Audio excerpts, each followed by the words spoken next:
Hello everyone, कैसे हैं आप सभी लोग। आई होप कि आप सभी लोग बहुत ही अच्छे होंगे और अपनी अपनी लाइफ में बहुत सारी हैप्पीनेस और मिरेकल को भी अट्रैक्ट कर रहे होंगे। तो आज मैं बताने वाली हूँ कि मैंने अपनी लाइफ में लॉ ऑफ अट्रैक्शन जब स्टार्ट किया तो मैंने किस टेक्निक को सबसे फर्स्ट प्रायोरिटी पर रखा और जिसको मैं आज तक भी फॉलो करती हूँ।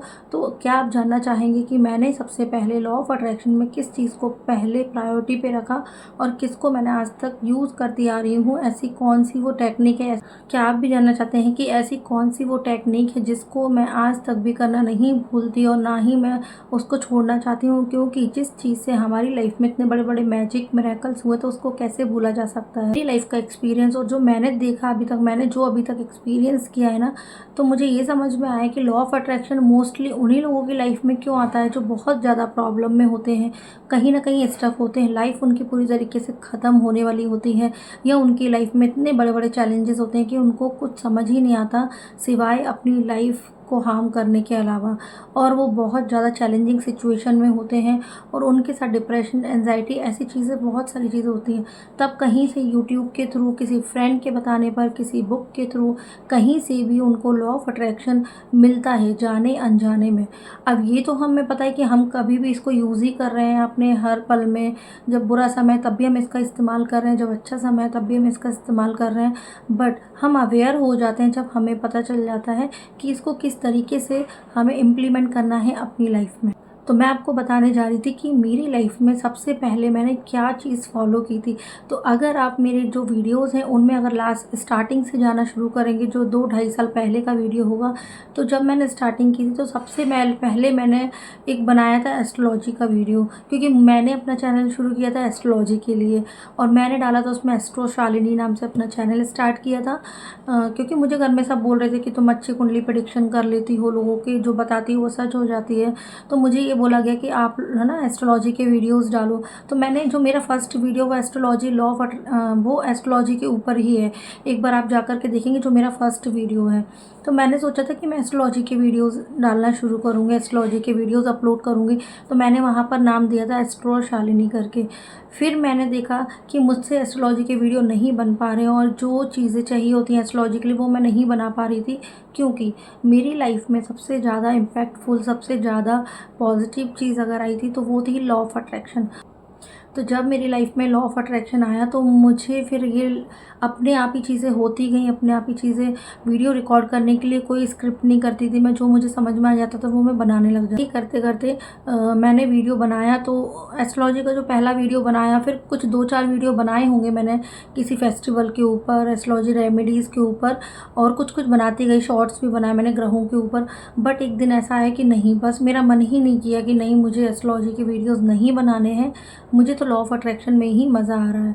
वो क्यों आया, क्योंकि एस्ट्रोलॉजी तो हर कोई जानता ही है और आज की डेट में लॉ ऑफ अट्रैक्शन में बहुत सारे लोग जानने लगे हैं। बट एस्ट्रोलॉजी, ग्रहों के बारे में बातें करना, तो मुझे क्यों नहीं पसंद आया देन, क्योंकि मैं ना लॉ ऑफ अट्रैक्शन में स्विच कर चुकी थी और मुझे लॉ ऑफ अट्रैक्शन से ग्रहों को बदलने में, उनके इम्पैक्ट को बदलने में बहुत मज़ा आने लगा, क्योंकि मैंने अपनी लाइफ में बहुत सारी चीज़ें चेंज की हैं लॉ ऑफ अट्रैक्शन के थ्रू। तो मैं आपको बताना चाहती हूँ कि ऐसी पहली कौन सी टेक्निक है जिसको मैं सबसे ज़्यादा पसंद करती हूँ और जिसको मैं सबसे ज़्यादा मैंने फॉलो किया अपनी लाइफ में और आज भी करती हूँ। तो वो है count your blessings and gratitude journal. मतलब ग्रैटिट्यूड जर्नल को तो ये समझ लीजिए कि मैंने उसमें जो जो चीज़ें लिखी वो एग्जैक्टली ठीक हो जाया करती थी। और फिर मैं क्या करती थी कि जो विश मेरी पूरी नहीं होती थी, जो मेरी मैनिफेस्टेशन थी, जहाँ मैं स्टक रहती थी, उसको मैं प्रेजेंट फॉर्म में उसमें लिख दिया करती थी कि I am grateful for my this wish, thank you so much universe, इस तरीके से। तो मेरा बहुत ही सिंपल सा तरीका था ग्रैटिट्यूड जर्नल लिखने का। मैंने जादू बुक पढ़ी हुई थी तो उसमें से मैंने सीखा था, फर्स्ट चैप्टर दिया हुआ है काउंट योर ब्लेसिंग्स। तो डेली दिन भर में आपके पास जो भी होता है, आपके साथ जो भी कुछ भी हो रही हैं चीज़ें, आप खाना खा रहे हैं, आप पानी पी रहे हैं, आप कहीं घूमने जा रहे हैं, आप किसी फ्रेंड से मिल रहे हैं, या कुछ भी चीज़ें, इवन अपनी सांसों तक के लिए कि आज आपको ब्रीथ मिले, आज आप सुबह उठ पाए, उसके लिए भी ग्रेटफुल होना होता है। यूनिवर्स को आपको ग्रेटिट्यूड करना होता है कि थैंक यू यूनिवर्स मुझे आज का ये प्यारा सा दिन देने के लिए। तो इस तरीके से मैंने ग्रेटिट्यूड जर्नल लिखना स्टार्ट किया और मैं लिखती गई। मेरे पास इतनी सारी डायरीज हो गई है ना ग्रेटिट्यूड जर्नल की कि मुझे बहुत मज़ा आने लगा। और जब आप लॉ ऑफ अट्रैक्शन के वीडियोस देखेंगे तो स्टार्टिंग में आपको सबसे पहले शायद ग्रेटिट्यूड जर्नल का ही वीडियो मिलेगा, बिकॉज मेरा बिलीव बहुत ज़्यादा था ग्रेटिट्यूड जर्नल, बहुत ज़्यादा है ग्रेटिट्यूड जर्नल पे, क्योंकि सिर्फ लिखना होता है और आपकी विश मैनिफेस्ट होने लग जाती है।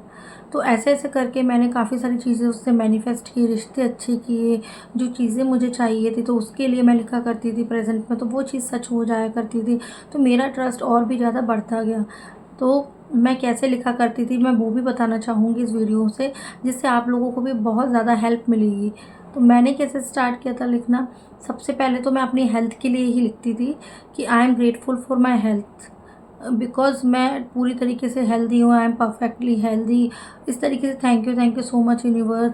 मैं कृतज्ञ हूँ अपने स्वास्थ्य के लिए, क्योंकि मैं पूरी तरीके से स्वस्थ हूँ, मेरे बॉडी का हर एक पार्ट, हर एक ऑर्गन एकदम हेल्दी है, अच्छे से वर्क कर पा रहा है, उसके लिए धन्यवाद धन्यवाद धन्यवाद। इस तरीके से आप ग्रेटिट्यूड जर्नल में आप लिख सकते हैं। तो सबसे पहले मैं हेल्थ के लिए लिखती थी, देन मैं अपने बेटे के लिए लिखना, हस्बैंड के लिए लिखना, या दिन भर में जो भी चीज़ें मेरे साथ हुई, अगर मैंने कुछ चीज़ मतलब कुछ स्पेशल फूड खाया तो उसको भी थैंक यू, खाने को थैंक यू, पानी को थैंक यू, मनी को थैंक यू। मेरे सब्सक्राइबर जितने डे बाय डे बढ़ते जा रहे थे उनके लिए ग्रेटफुल हुआ करती थी मैं।